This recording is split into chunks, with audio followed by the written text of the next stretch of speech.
The assassination of Julius Caesar. They would later say it was fate, that the Ides of March had been whispered about in Rome like an omen hiding behind every shadow. But the truth is simpler and far more terrifying. Rome was a city balanced on a knife's edge, and at its center stood a man who had risen too far, too fast, for the old world to survive him. And yet, when Julius Caesar woke that morning, stretching beneath the marble friezes of his palatial home, there was no fear in him, only the quiet confidence of a man who believed destiny itself bent to his will. But destiny is unpredictable, and Rome was tired of bending. Caesar had returned from the civil wars as the most powerful man the Republic had ever seen. He had defeated Pompey, subdued Spain, and crushed the senatorial resistance that had clung to its fading influence. The people adored him. His soldiers worshipped him. His enemies, ironically, respected him even more for his brilliance and feared him for the very same reason. For every victory Caesar claimed abroad, another layer of the Republic peeled away at home. And that was the seed of the conspiracy. On this morning, the last morning of his life, Caesar was scheduled to attend a meeting of the Senate at the Theatre of Pompey. But there were signs, warnings, small cracks in the surface of fate. His wife, Calpurnia, had awakened from a nightmare. Caesar's statue bleeding, Romans washing their hands in the crimson flow. She begged him not to leave the house. Even Caesar's personal augurs urged caution, citing unfavorable omens in the sacrificial readings. But Caesar rarely bent to superstition. He had crossed the Rubicon not because omens favored him, but because his ambition demanded it. And so, brushing aside Calpurnia's trembling hands, he prepared to depart until an unexpected visitor arrived. Decimus Brutus, a man Caesar trusted, a man he had raised, protected, and favored, and a man who, though Caesar did not know it, had already pledged himself to the conspirators. With smiles and gentle insistence, Decimus persuaded Caesar that ignoring the Senate would appear weak, even tyrannical, exactly what Caesar's enemies would use against him. To stay home, he said, would be surrender. Caesar, ever conscious of how history might judge him, relented. The path to the Theatre of Pompey was unusually tense. People rushed to greet him, but their eyes followed him with a strange intensity. A philosopher named Artemidorus approached, desperately trying to hand Caesar a document listing the names of men who intended to kill him. Caesar moved past him, too surrounded by flatterers and officials to notice the urgency in the man's voice.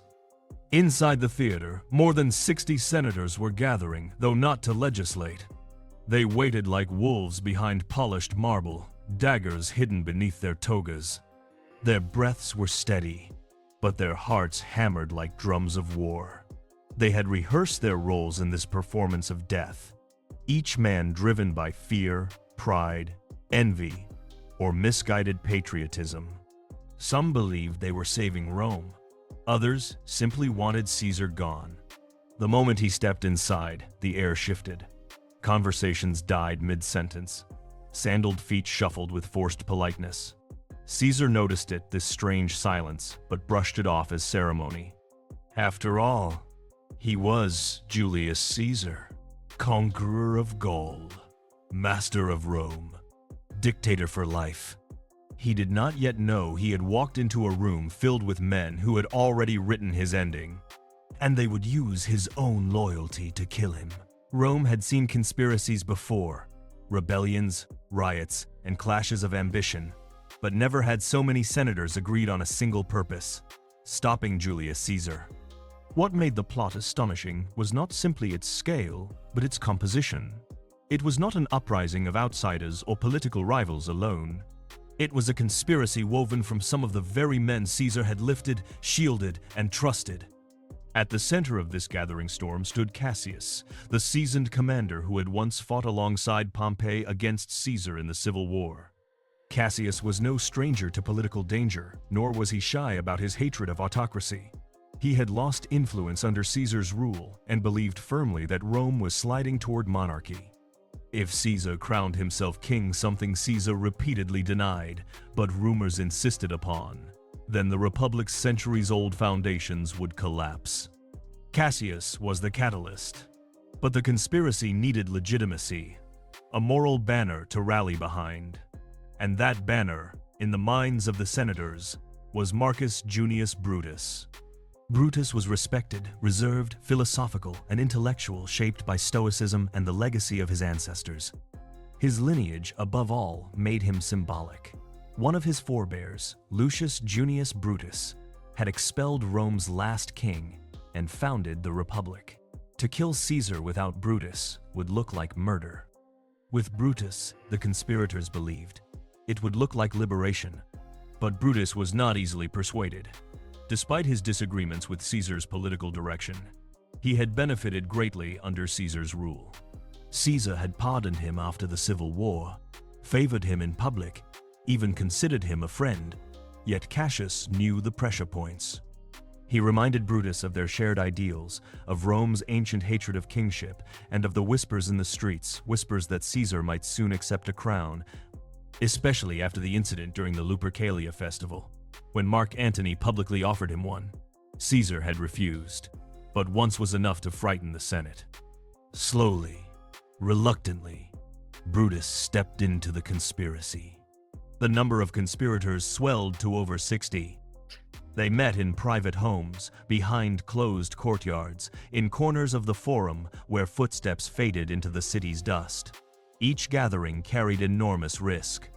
Caesar had loyalists everywhere, officers, tribunes, soldiers who felt personally indebted to him. If a single word slipped out, the conspirators knew they would not survive the backlash. Yet the plot held. Their plan sharpened with every meeting. Kill Caesar in full daylight during a Senate session, in a place where weapons were legal, and Caesar would be surrounded by men he trusted. The Theatre of Pompey became the chosen site, not because of symbolism, but practicality. Caesar would have no bodyguards inside. The senators' daggers would be hidden beneath their togas. The attack could be swift, overwhelming, and final. Still, the conspirators feared one man above all, Mark Antony. As Caesar's closest ally, powerful general, and fiercely loyal friend, Antony's presence could ruin everything. If he accompanied Caesar closely that day, the assassination could fail, and failure meant civil war, not the restoration of the Republic. So the plan expanded. Antony must be kept away. One conspirator, Trebonius, would delay him outside the Senate chamber, distracting him at the critical moment. Others would draw Caesar deeper inside the hall. Every movement had been mapped, rehearsed, justified as patriotism. But beneath all the declarations of saving Rome, the truth was simpler. They feared Caesar. They feared his momentum. They feared what Rome would become if they did nothing. And so, behind marble columns and polite greetings, Rome's elite carved out a plan of blood and steel. The daggers were sharpened, the roles assigned, the moment selected. All that remained was for Caesar to arrive at the Theatre of Pompey, and for the Republic to strike before he knew he was in mortal danger. By the time the Ides of March approached, Rome was humming with tension, the kind that lingers in the market stalls, in the conversations of senators, in the shifting glances of men who know something enormous is about to break. Word had not leaked, but instinct traveled faster than rumor. People felt change in the air. Some feared it. Others desperately hoped for it. Meanwhile, Julius Caesar moved through his final days unaware of the storm forming around him, yet surrounded by signs, real documented warnings that something was wrong. One of the clearest came from Servilius Casca, or so Caesar believed. Casca was a known ally, a senator who had served under Caesar during his rise. In truth, Casca was already deep in the conspiracy. But in public, he played the role of loyalist so convincingly that Caesar never suspected the truth. Casca even spoke with him days before the assassination, discussing routine political matters with perfect calm. The duplicity would only become obvious after the daggers fell. Another warning came from an unexpected source, a group of haruspices, Rome's traditional interpreters of divine signs. According to the historian Suetonius, the augur Spurina warned Caesar that the coming days were dangerous. This was not superstition, it was a formal advisory, something taken seriously in Roman political culture. Caesar acknowledged the warning, but was not deterred. Years of military triumph had hardened him against fear, and he viewed caution as weakness, especially when the Senate was already whispering about tyranny. Then came Artemidorus of Cnidus, perhaps the most tragic figure of all in this sequence. A respected teacher of rhetoric, Artemidorus somehow learned of the conspiracy, likely through connections with several senators. Concerned for Caesar's life, he wrote a detailed list of conspirators' names and their intentions. It was not coded. It was not vague. It was a direct warning. These men intend to kill you. Artemidorus waited for Caesar along the route to the Senate, determined to save his life. This was no legend. It was recorded by both Plutarch and Suetonius, and Caesar, pressed by crowds, flattered by greetings, overwhelmed by ritual, never read the document. He moved past Artemidorus with a nod, promising to look at it later. Later would never come. Meanwhile, inside the Senate, the conspirators were tightening their choreography. Cassius, ever watchful, sensed anxiety among his co-conspirators. Some wavered. Some feared the consequences. Some even considered abandoning the strike altogether. But Cassius pushed forward relentlessly. He reminded them that Caesar's growing power, real or perceived, was the end of the Republic. Their hesitation, he argued, would destroy them all. Brutus, too, had begun to steel himself. Though torn between loyalty to Caesar and loyalty to Rome's ideals, he had chosen his path. Ancient sources reveal that on the eve of the assassination, Brutus struggled internally, spending long hours in contemplation. But when dawn broke on the Ides of March, he put on his senator's toga and walked toward his destiny with controlled resolve. Even still, the conspiracy nearly collapsed that morning. As senators gathered, Popilius Laenas, another senator, approached Brutus and Cassius and whispered, "You have my good wishes in what you are doing." Cassius froze, believing their secret exposed. But Popilius then walked away, toward Caesar. Brutus kept his composure, signaling Cassius to remain calm. When Popilius merely exchanged polite words with Caesar and left, the conspirators resumed their positions, shaken but committed. The machinery of fate continued turning. Caesar, still unworried, moved through the portico of the Theatre of Pompey, dismissing the last of the warnings that had come to him. The Senate awaited him inside. Senators bowed, greeted him, followed him deeper into the chamber. He believed he was entering a meeting, but in truth, he was entering the final trap of the Republic. The stage was set. The daggers were hidden, and Caesar was now only steps away from the place where Rome would change forever. The Theatre of Pompey was quiet that morning, too quiet for a Senate gathering.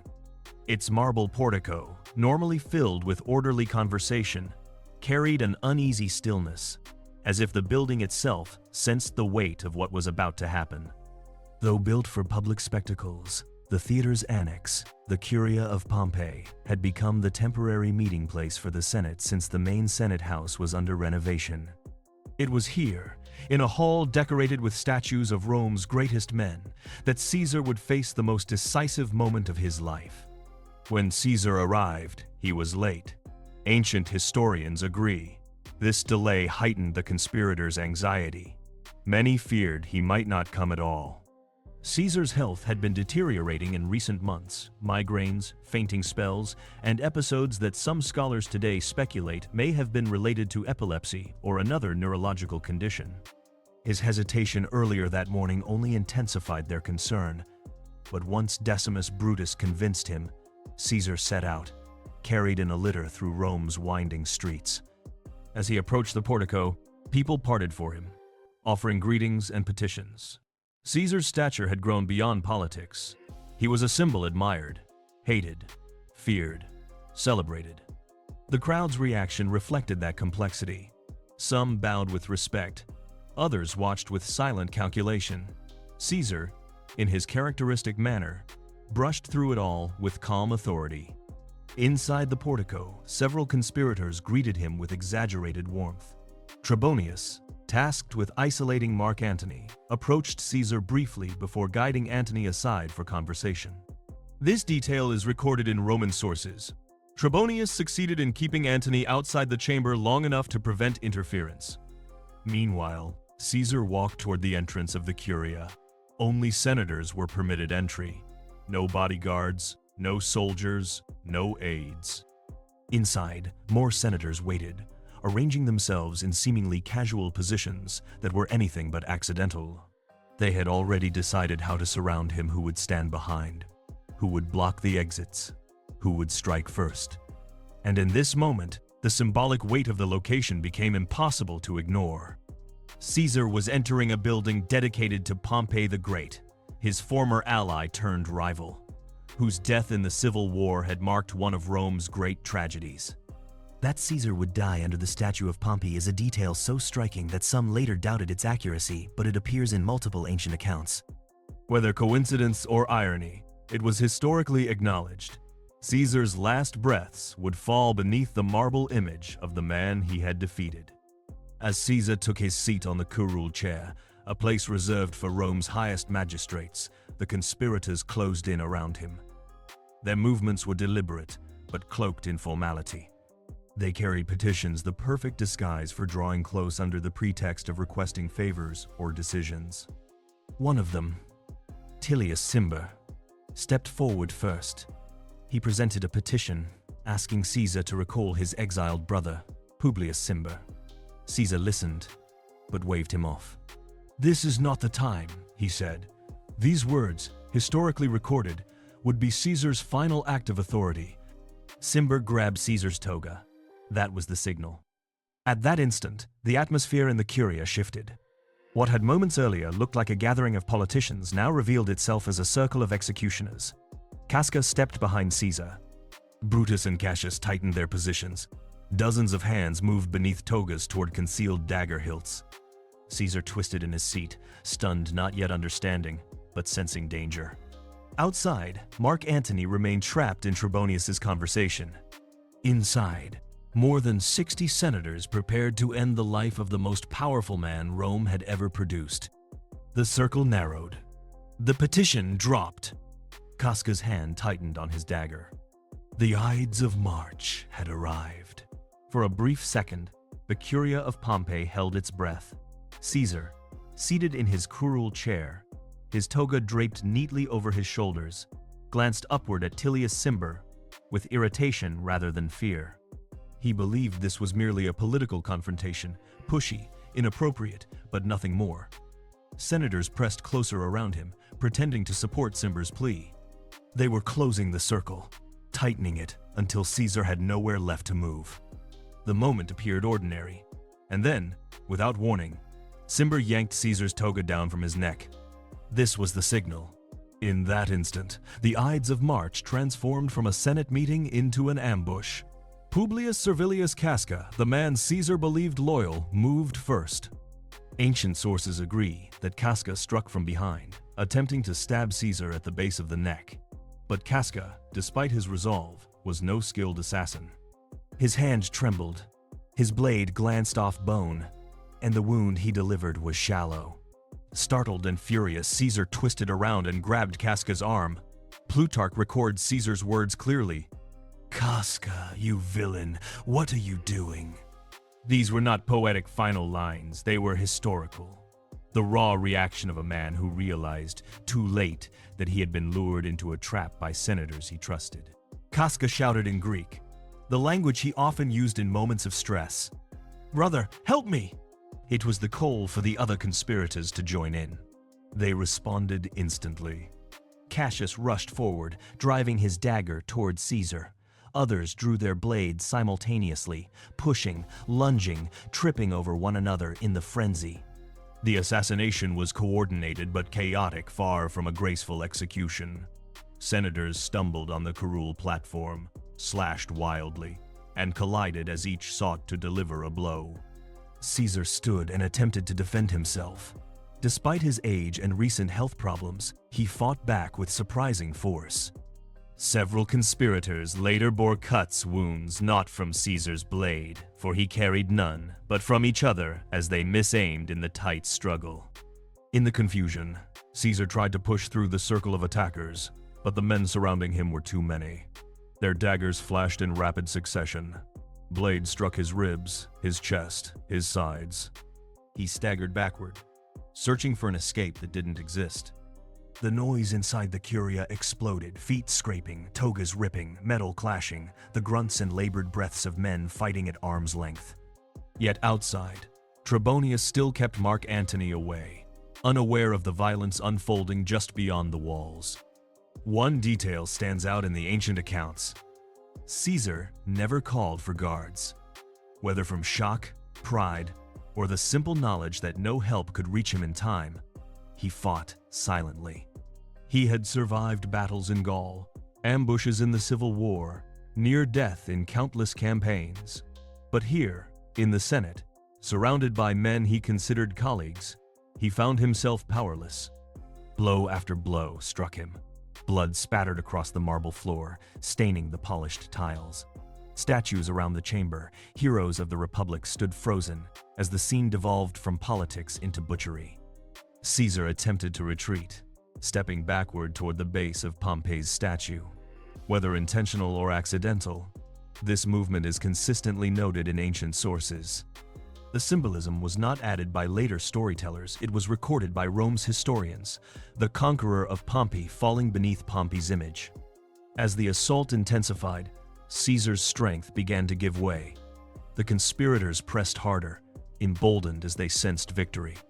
He stumbled, he faltered, he was still standing, but barely. The first strike had failed to kill him. The second, third, and fourth had not stopped him. But the conspirators were not finished. The Republic had unleashed its blades, and there was no turning back now. The violence inside the Curia of Pompey had already escalated beyond anything Rome had seen within its political chambers. Caesar, wounded but still resisting, staggered back toward the base of Pompey's statue. Blood streaked across the marble tiles as senators, men who had debated policies beside him, dined with him, shared victories with him, now slashed at him with desperate, clumsy ferocity. And then came the moment that history would never forget. As the frenzied assault continued, Marcus Junius Brutus pushed his way forward through the circle of attackers. Unlike Cassius, unlike Casca, Brutus hesitated. Ancient writers are clear on this. In the early seconds of the assassination, Brutus held back, uncertain, struggling between loyalty and conviction. But the conspiracy's moral weight rested on him. Without Brutus, it was murder. With him, the conspirators believed it was justice. Caesar saw him. Plutarch and Suetonius both record that when Caesar recognized Brutus among the attackers, something inside him broke. Until that moment, Caesar had fought, resisted, tried to escape. But at the sight of Brutus, whom he had pardoned after the Civil War, promoted and trusted deeply, Caesar's resistance collapsed. The most famous line attributed to him, "Et tu, Brute," has echoed for centuries.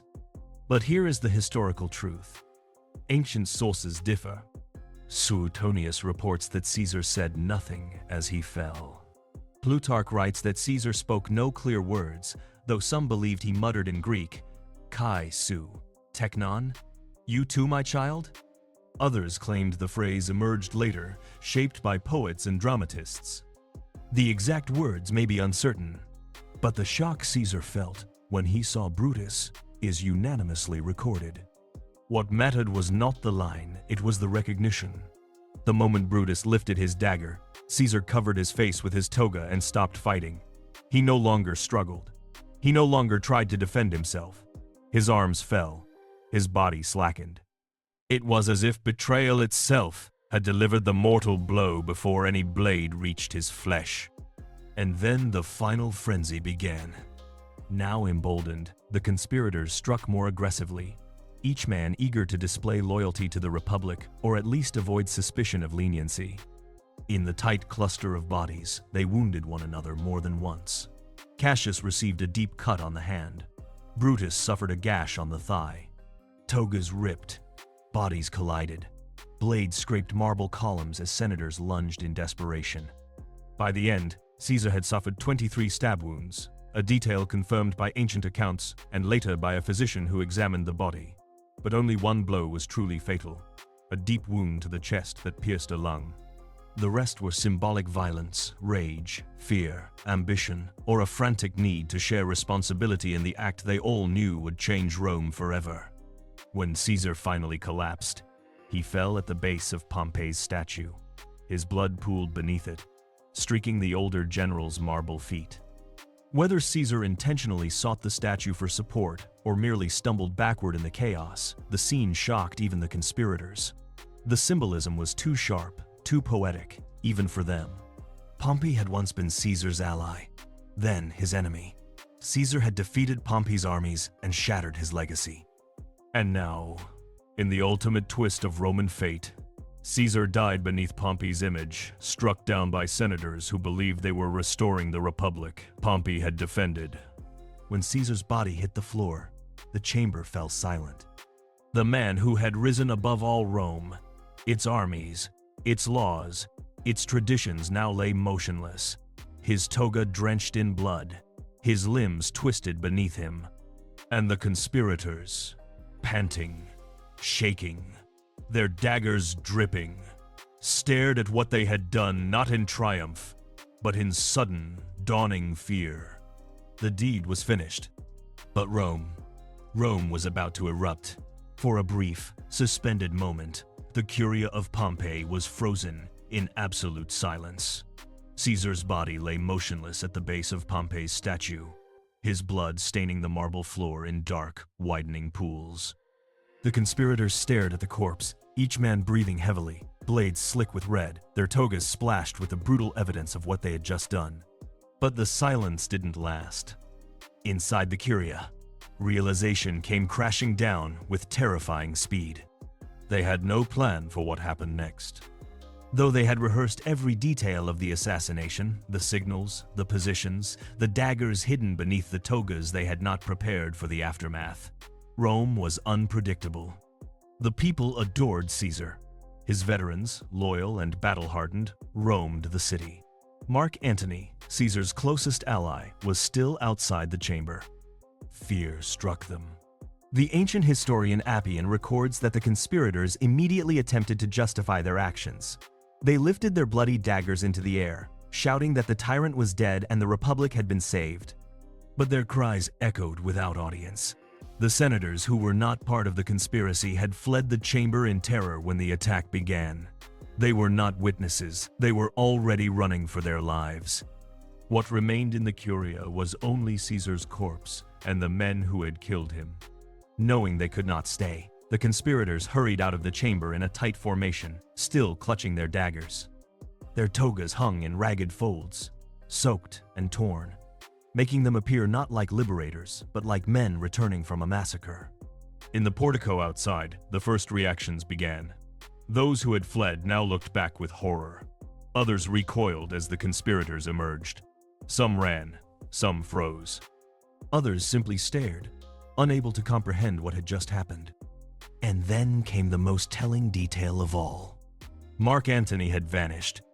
Trebonius, who had detained him, had not anticipated the assassination happening so quickly. When Antony heard shouts and realized something was wrong, he fled, fearing he would be the next target. No one stopped him. The conspirators had no desire to provoke Antony's wrath at that moment. They were too busy trying to control their fear. Once outside, Brutus attempted something remarkable and historically documented. He tried to speak. According to Plutarch, Brutus addressed the gathering crowd, insisting the conspirators were not murderers, but saviors of the Republic. He spoke of liberty, of the end of tyranny, of restoring ancient Roman freedoms. His voice was calm, his demeanor steady. This was the moment he believed history had destined for him. But Rome did not respond the way he hoped. People listened, yes, but with shock, confusion, and rising panic. Caesar's popularity had soared in recent years. He had forgiven enemies, passed sweeping reforms, granted citizenship, and relieved debt. To the common people, the senators' actions did not look like liberation. They looked like treachery. The conspirators, sensing the tension, retreated up the Capitoline Hill. a fortified, defensible location historically used in crises. There, they barricaded themselves and awaited the reaction of the city. It was a strategic move, a defensive position shaped by fear rather than triumph. Meanwhile, news of Caesar's death spread through Rome with the speed of wildfire. Shops closed, families rushed home, streets emptied. Some shouted in grief, others whispered with dread. Caesar's supporters prepared for immediate revenge. His enemies hesitated, unsure how to respond. Everything hung in a dangerous, fragile balance. The city trembled with uncertainty. Was this the end of tyranny? Or the beginning of another civil war? Inside the Curia, Caesar's body remained where it had fallen, unattended, unguarded, a stark symbol of a nation suddenly without its leader. The conspirators had struck down the man, but they had not destroyed his power. Rome's next move would determine whether the Republic lived, or whether Caesar's death had unleashed something far more dangerous. The news traveled through Rome like a violent shockwave. Julius Caesar has been killed. It did not spread by proclamation or messenger, but by the terrified footsteps of senators running from the Curia, by the cries of citizens who saw the conspirators' bloodied togas, by the silence that suddenly fell over the forum as people realized the unthinkable had happened. Rome had lost its leader. But more than that, Rome had lost its certainty. The immediate reaction was chaos. Shops shuttered, traders abandoned their stalls, parents grabbed their children and hurried home. The streets emptied with unnatural speed, leaving behind a strange hush broken only by rumors and frantic whispers. To the ordinary Romans, the assassination did not look like the restoration of liberty. It looked like the opening act of another civil war. The conspirators, meanwhile, had barricaded themselves atop the Capitoline Hill. The hill had always been a place of last resort, a fortified stronghold where Romans sought safety in times of invasion or political crisis. The fact that Brutus, Cassius, and more than 60 senators fled there not celebrated in the forum, not embraced by cheering crowds, revealed a truth they had not anticipated. Rome was not with them. Below the hill, tensions surged. Caesar's allies, Mark Antony, Lepidus, and many others, were scrambling to understand the moment. Plutarch describes Antony's fear when he escaped. He believed he would be the next target. But once he realized the conspirators had no immediate plan beyond the assassination, Antony moved toward power with decisive calculation. One key detail from the ancient sources captures the intensity of the situation. Antony went straight to secure Caesar's papers and treasury. He knew where political power lived, not just in rhetoric, but in the machinery of the state. Meanwhile, Caesar's body still lay in the Curia of Pompey. Hours had passed. No guards had come. No magistrates stepped forward. No funeral rites began. The corpse of the most powerful man in the Roman world remained abandoned, a chilling symbol of the vacuum he left behind. Finally, a group of slavesmen who had served Caesar faithfully for years retrieved his body and carried it back to his home. There was no official escort, no military honor, only grief and shock. Plutarch notes that these slaves wailed openly as they bore him through the streets, a sound that amplified the unrest already gripping the city. The next day, something remarkable occurred. The Senate convened. Not in the Curia, where Caesar's blood still stained the floor, but in the Temple of Jupiter on the Capitoline. Antony attended. The conspirators, still occupying the hill, hesitated, but eventually joined under assurances of safety. The atmosphere was brittle, tense, full of unspoken calculation. Here, in this uneasy assembly, a compromise began to take shape. The conspirators would not be prosecuted for killing Caesar, but all of Caesar's laws, appointments, and reforms would remain fully valid. This was a startling decision, but it reflected Rome's paralysis. The senators hoped that by protecting Caesar's legacy while sparing the conspirators, they could hold the Republic together, avoid civil war, and calm the public. But the compromise satisfied no one. Caesar's supporters saw it as an outrage. The conspirators saw it as an insult. And the people of Rome, caught between fear and fury, waited to see who would seize the moment next. For now, Brutus and Cassius tried to present themselves as liberators. They walked through the city, daggers still displayed, attempting to appear confident. Yet even ancient historians note that their reception was cold. The Roman people watched them with suspicion. The streets they expected to applaud remained silent. Because Caesar might be dead, but his influence, his loyalty, his memory still towered over Rome like a shadow no blade could cut through. And the man who understood this best, the man who would soon use that memory like a weapon, was already preparing his next move. His name was Mark Antony. Rome remained caught between fear and silence in the days after Caesar's assassination. The conspirators still occupied the Capitoline Hill, insisting they had freed the Republic. But below them, something was shifting quietly, steadily, dangerously. The center of gravity in Roman politics was moving toward Mark Antony, and the conspirators failed to realize how fast it was happening. Antony understood Rome better than they did. He knew the people revered Caesar not only as a leader, but as a symbol of stability after years of chaos. He knew Caesar's veterans were still loyal, and he knew the conspirators had made one fatal mistake. They killed Caesar, but they left his entire political apparatus intact. The Senate's compromise, confirming Caesar's laws while sparing the conspirators, gave Antony all the leverage he needed. As consul and Caesar's surviving partner in power, Antony now controlled Caesar's papers, Caesar's financial resources, but reckon Caesar's appointed magistrates, and most importantly, Caesar's memory. But nothing transformed the situation more dramatically than Caesar's funeral. Historical accounts from Appian, Suetonius, and Plutarch agree. The conspirators had not intended for Caesar to receive a grand public funeral. They wanted something private, understated, anything that would prevent the people from rallying around his death. Antony had different plans. He convinced the Senate that a public funeral was necessary for keeping peace. Predictably, the Senate, terrified of provoking unrest, agreed. The conspirators, sensing disaster, avoided the ceremony entirely. On the day of the funeral, Romans flooded the forum in numbers no one had seen since the triumphs of Caesar himself. Caesar's body, placed in a bier, was carried into the open square.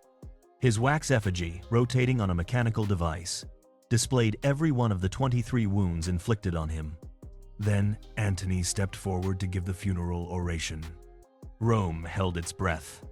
Shakespeare would later immortalize his speech, but ancient historians recorded something different, less poetic, but far more powerful. Antony did not appeal to abstract ideals. He spoke of Caesar's generosity, his military victories, his forgiveness of enemies. He reminded the crowd of the public work Caesar had begun. He emphasized that Caesar had left his wealth, gardens, and estates to the citizens of Rome in his will. This was historically accurate. Each Roman received a monetary gift from Caesar's estate. But Antony saved the most dramatic gesture for last. He lifted Caesar's blood-stained toga for the crowd to see. The reaction was immediate and explosive. The forum erupted in grief, fury, and unrestrained emotion. People screamed, others sobbed. Some shook their fists toward the Capitol. The tension that had been simmering finally tore loose. The crowd surged toward the Curia of Pompey, where Caesar had been killed, and attempted to burn it down. Only by chance and confusion did the building survive that day. Rome was no longer confused or uncertain. Rome was enraged. The conspirators, watching from the Capitoline Hill, now understood the magnitude of their miscalculation. They had expected applause. They had expected gratitude. They had expected to be hailed as saviors. Instead, they were trapped, surrounded by citizens who now saw them not as liberators, but as murderers. That night, mobs roamed the streets, searching for the conspirators. Effigies of Caesar were carried through the city. Makeshift altars appeared. His name was spoken not with fear, but reverence. A martyr had been created, not by Antony, not by the Senate, but by the conspirators themselves. And another figure was watching, silently taking note of everything. Gaius Octavius, Caesar's adopted heir, an 18-year-old student in Apollonia. He would soon return to Rome. And when he did, the world the conspirators thought they were saving would be gone forever. The conspirators had hoped the death of Julius Caesar would restore the Roman Republic. Instead, they unleashed forces far beyond their control. In the days after the funeral, Rome no longer listened to speeches about liberty. It followed only one voice, the voice of vengeance. Mark Antony had ignited something that could not be contained, and at its center was the blood of Caesar, still fresh in the minds of the people. But the true shift in power did not come from Antony alone. It came from abroad, from a young man who had received news of Caesar's death while studying in Apollonia, across the Adriatic Sea, Gaius Octavius. Caesar had adopted him in his will, granting him not only his name Gaius Julius Caesar Octavianus, but his political inheritance. Octavian was only 18 years old. No military command, no political career, no authority. And yet, when he learned of Caesar's assassination, he made a decision that would reshape the entire Roman world. He would claim his inheritance, no matter who stood in his way. When Octavian arrived in Italy, both Antony and the Senate underestimated him. They saw him as a boy useful perhaps, but harmless. But Octavian proved far more capable than anyone expected. He moved carefully, meeting with Caesar's veterans, appealing to their loyalty. These hardened legions, who had marched with Caesar through Gaul and the civil wars, looked at the young heir and saw not a boy, but Caesar's blood and Caesar's name. They pledged themselves to him. And suddenly, the balance of power in Rome shifted again. Antony and Octavian, once rivals for Caesar's legacy, realized that neither could defeat the conspirators alone. So they formed an uneasy alliance with Lepidus, creating the Second Triumvirate, a legally sanctioned dictatorship with absolute power for 5 years. Then came the reckoning. The Triumvirate issued proscriptions lists of enemies condemned without trial. Anyone on the list could be hunted down and killed. Their properties were seized, their political influence erased. Among the names was Cicero, the great orator, who had spoken out fiercely against Antony. He was executed, his severed head and hands displayed in the forum at Antony's command. Rome had entered one of the darkest phases of its political life. As for the conspirators, their final fate would be decided far from Rome. Brutus and Cassius fled east, gathering armies from Rome's provinces. They still claimed to fight for the Republic, but the Republic was already gone, buried the moment Caesar fell. In 42 BCE, the forces of Brutus and Cassius met the armies of Antony and Octavian at Philippi, in Macedonia. The battles were brutal, chaotic, and decisive. Cassius, misled by a false report that his forces had been defeated, committed suicide on a hill overlooking the battlefield. Weeks later, Brutus faced Antony and Octavian in a second clash. Outnumbered and exhausted, he too took his own life. With Brutus and Cassius dead, the cause of the liberators died with them. Rome would never again be a true republic. In the years that followed, the alliance between Antony and Octavian collapsed into rivalry. Their conflict culminated in the Battle of Actium, where Octavian defeated Antony and Cleopatra, emerging as the sole ruler of Rome. In 27 BCE, the Senate granted him the title Augustus, and with it, the Roman Empire was born. The Ides of March had not saved the Republic. It had destroyed it. The conspirators had killed Caesar to preserve their world. But their act only cleared the path for something far greater, far more absolute. An emperor. And so, Julius Caesar, even in death, shaped history more deeply than any of his assassins ever imagined. If this story shook you, if the rise and fall of Rome's greatest figures made you think about power, loyalty, ambition, and consequences, then don't stop here. Follow this series for deeper historical storytelling. Subscribe for more tales of empires, betrayal, genius, and downfall. And share this story so more people can witness the moment the Republic died and the empire was born. History isn't just dates. It's drama. It's blood. It's choices. And every choice changes the world.